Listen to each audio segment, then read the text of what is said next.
भगवान 30 अध्याय के 41वें श्लोक में कहते हैं, तस्मात् त्वम इंद्रियाणि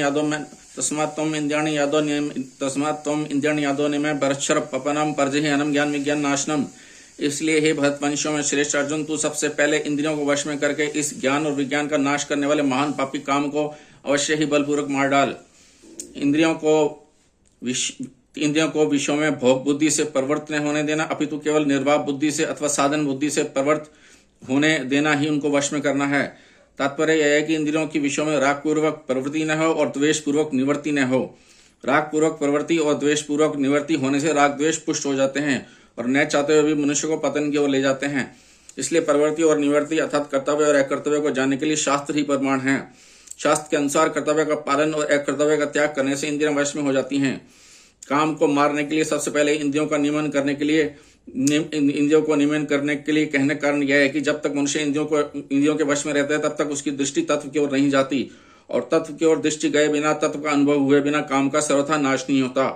मनुष्य की प्रवृत्ति इंद्रियों से ही होती है, इसलिए वह इंद्रियों के विषयों में सबसे पहले इंद्रियों के विषयों में फंसता है, जिससे उसमें उन विषयों की कामना पैदा हो जाती है।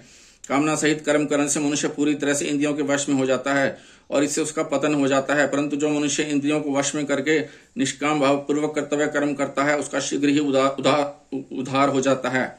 एनम ज्ञान विज्ञान नाशनम। विवेक और तत्व ज्ञान दोनों स्वतः सिद्ध हैं। तत्व ज्ञान का अनुभव तो सबको नहीं है, पर विवेक का अनुभव सबको है।